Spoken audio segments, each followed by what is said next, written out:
হাজোত এইবাৰ mayor target চৰকাৰী কাৰ্যালয়ৰ ভূমি। হাজো উন্নয়ন খণ্ডৰ বঙালপাৰা গাঁও পঞ্চায়তৰ অধীনৰ ভূমিত ব্যৱসায়ী প্ৰতিষ্ঠানৰ লগতে ঘৰ সাজিলে মিয়াই। বছৰ বছৰ ধৰি পঞ্চায়তৰ ভূমি বেদখল কৰি মিয়াই চলাই গৈছে ব্যৱসায়।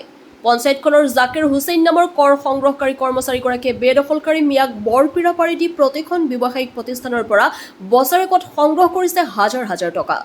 এই কথা খুদ স্বীকাৰ কৰিছে বেদখলকাৰী ব্যৱসায়িক প্ৰতিষ্ঠানৰ গৰাকীয়ে। সংগ্ৰহ কৰা ধন পঞ্চায়তৰ সচিবৰ লগতে একাংশ পঞ্চায়ত কৰ্মীৰ পকেটত সোমাই বুলি অভিযোগ স্থানীয় লোকৰ। এইসকল সন্দেহজনক বেদখলকাৰীৰ ক্ষেত্ৰত মুখ্যমন্ত্ৰী ডক্টৰ হিমন্ত বিশ্ব শৰ্মাক কঠোৰ হোৱাৰ লগতে অতি শীঘ্ৰে বেদখলকৃত স্থান উচ্ছেদ কৰিবলৈ আহ্বান স্থানীয় ৰাইজৰ। আনহাতে বৰ্তমানৰ কৰ্তব্যৰত সচিবগৰাকীও কাৰ্যালয়ত প্ৰায়ে উপস্থিত নথকাৰ অভিযোগ স্থানীয় লোকৰ। হাজোৰ পৰা কমলাকান্ত দাসৰ ৰিপৰ্ট AIN লাইভ। পঞ্চায়তৰ ভূমি মিয়াই দখল কৰিছে।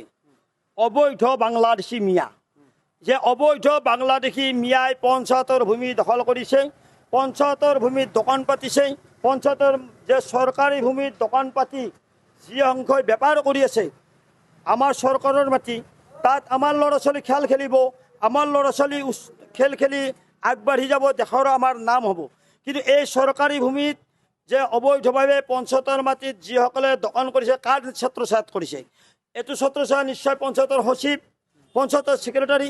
গতিকে পঞ্চায়তৰ সচিবৰ পৰা ছেক্ৰেটাৰীৰ পৰা আদি কৰি যদি এই ভূমিখিনিত যে দোকান পাতি তেওঁলোকে পইচা খাই আছে, যেতিয়া পইচা খাই আছে, যে চৰকাৰী ভূমি তেওঁলোকে পইচা খাই থকা জেগাত আমাৰ একদিন সেই মাটিটো তেওঁলোকৰ নিজৰ বুলি দাবী কৰিব। যিহেতু নিজৰ কৰি দাবী কৰিব, চৰকাৰে যিহেতু উচ্ছেদ কৰি আছে, মই অসমৰ মাননীয় মুখ্যমন্ত্ৰী মহোদয়ক কৰজোৰে আহ্বান কৰিছোঁ, অতি শীঘ্ৰে বঙালপাৰা পঞ্চায়তৰ ভূমি উচ্ছেদ কৰিব লাগে। এই মিয়াৰ হাতৰ পৰা উচ্ছেদ কৰিব লাগে, কাৰণ তেওঁলোকে সদায় আনৰ ভূমিতে চকু দি থাকে। গোটাইকেইখন দোকানৰ ভাড়া পঞ্চায়তৰ সচিবৰ পৰা আদি কৰি ভগাই পতাই খায়। এই পঞ্চায়তৰ নেতৃত্বত দিছে, ভাড়াত দিছে, ভাড়াটো তেওঁলোকে খাই আছে। চৰকাৰৰ হাতত ক'ত যাব? তেওঁলোকৰ পকেটত যায়। যিসকলে পঞ্চায়তত থাকে চৰকাৰৰ তাত যাব। এইবিলাক চৰকাৰৰ তাতে চৰকাৰৰ ৰয়েলটিয়ে পঞ্চায়তৰ ৰয়েলটিয়ে নাযায়, আৰু কি দোকানৰ ভাড়া যাব নেকি? অসমৰ যি পঞ্চায়ত মন্ত্ৰী আছে তেখেতে একবাৰ পৰিদৰ্শন কৰক যে তেখেতে পঞ্চায়তৰ ভূমি দখল কৰিছে না নাই কৰা। পৰিদৰ্শন কৰি যদি পঞ্চায়তৰ ভূমি তেওঁলোকে দোকান পাতিব দিয়া নহয়, তেতিয়া মোক ক'ব। যদি দিয়াটো হয়, তে পঞ্চায়তৰ সচিবৰ পৰা আদি কৰি গোটেইবিলাকক উচিত শাস্তি দিয়ক আৰু সেই ভূমি উচ্ছেদ কৰক। আৰে নতুনকৈ যিজন আছে তেওঁ ঘৰৰ পৰাই কিজনী কাম কাজ কৰে, তেওঁ পঞ্চায়ত দেখা নাপায়। তাতে পঞ্চায়ত দেখা পায় কোনে জানে? এটা ডাঙৰ তালাই, যোনে মানুহবিলাকে আশা কৰি যায়, গ'লে দুৱাৰত তলাটো দেখা পায়, তলাটোকে সেৱা কৰি আহিব লাগে, কাম কাজৰ কথাটো তলাটোক কৈ আহিব লাগে। গতিকে সেই 10টাৰ পৰাই সেই 12টা 1টালৈকে সচিব আহি নাপায়, আৰু কিমান দিন যে আহি জইন কৰা নাই, একেদিনে গোটেইকেইটা চহী মাৰিব। যে ৰাইজে হাৰাশাস্তি খাই আছে, পঞ্চায়তত কাম কাজ হোৱা নাই। আৰু ঘূৰি নাহি কি কৰিব? পঞ্চায়ত নুখুলে, পঞ্চায়তত তালা লগোৱাই থাকে, ছেক্ৰেটাৰীয়ে নাহে, ছেক্ৰেটাৰী নাহিলে কাম কাজ কৰিব হ'ব। গতিকে সেই ৰাইজে কাম কাজ এৰি, ঘৰৰ কাম কাজ এৰি তাকে যায়, তাত যাই কেনে আকৌ মুখ ঠেচকা খাই ঘৰত গুচি আহিব লগা, মনৰ আশা মনত লৈ কেনে ঘূৰি আহিব লগা। কিমান ভূমি দখল কৰি আছে পঞ্চায়তৰ ভূমি? এইটোতো কম হ'লেও বাহিৰত 1 বিঘা মাটি আছে, কম হ'লেও আছে। গতিকে এই 1 বিঘা মাটিত যি দোকান কৰি আছে, এইটো আচলতে ল'ৰা ছোৱালীয়ে খেলা ভূমি আছিল। কাৰণ পঞ্চায়তখনত বহুতখিনি মাটি আছে, প্ৰায় 3 বিঘামান মাটি আছে। গতিকে গোটেইখিনি ভূমিৰ খালি অকণমান জেগা পঞ্চায়তখন আছে, বাদ বাকী ভূমিখিনি গোটেই বেদখলকাৰীৰ হাতত আছে। এইটো মিয়াই দখল কৰিছে। বাদ বাকী কোনে দখল কৰিব? তাত খিলঞ্জীয়া মুছলমান নাযায়, তাত হিন্দু মানুহ নাযায়, এইটো মিয়া মুছলমানে দখল কৰিছে। এইটো অবৈধ বাংলাদেশী, তেওঁলোকে দখল কৰিছে। চৰকাৰী কাৰ্যালয়ৰ ভূমি দখল কৰি আছে মিয়াই। এইটো কাৰ নেতৃত্বত হৈছে? এইটো পঞ্চায়তৰ সচিবৰ নেতৃত্বত হৈছে। আগৰ যিবিলাক সচিব আছে সেই সচিবৰ নেতৃত্বত হৈছে। এতিয়াৰ সচিবজনেতো পঞ্চায়ত দেখাই নাপায়। তেওঁ যদি আহি ক'লেহেঁতেন যে আজি আপোনালোকৰ ভূমি এনেকুৱা হৈ আছে, কিয়, কোনে দিছিলে এই পঞ্চায়তৰ ভূমি? আজিৰ সচিবেতো ক'বাক লাগি সময় নাপায়, তেওঁ নাহিয়ে।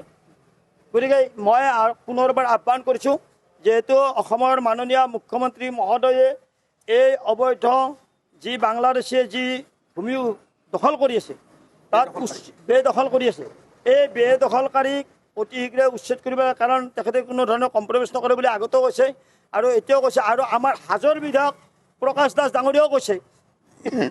মই তেখেতক বিধায়ক হিচাপে আহ্বান জনাম, তেখেতক মুখ্যমন্ত্ৰীক হেঁচা দিয়ক, হেঁচা দি এই পঞ্চায়তখনৰ ভূমি কি ক'ব লাগিব?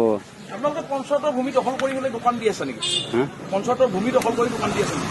উঠাই দিলে আমি উঠি যাম। নহয় কিয় দখল কৰিছে আপোনালোকে? অঁ দখল কৰিছে কিয় দখল? আগৰ পৰাই ঘৰ তুলছো আমি। নহয় চৰকাৰী ভূমি কিয় দখল কৰিলে? হা? কিয় দখল কৰিলে? কিন্তু চৰকাৰ যেতিয়া লাগা পড়ব আমি এৰি দিম। আপোনালোকে বলপূৰ্বকভাৱে দখল কৰা বুলি না কৈছে? কোনে কৈছে কৈছে কৈছে কোনে ক'ব? আপোনাক দেখাম আমি। দেখা আপোনালোকে দখল কৰা নাই? নাই।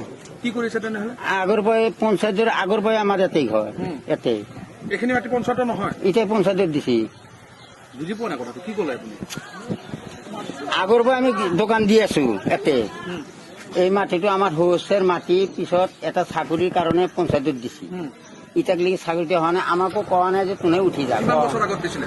বহুত দিন আগত, প্ৰায় 20-25 বছৰ আগত। 20-25 বছৰ আগত। আপোনালোকে দোকান দিব কিমান বছৰ হ'ল? 30 বছৰ হ'ল। 30 বছৰ হ'ল। কিমানখন দোকান আছে ইয়াত? এইকেইটা এইকেইটা। তো এইটো পঞ্চায়ত পইচা লয় নেকি আপোনালোকৰ?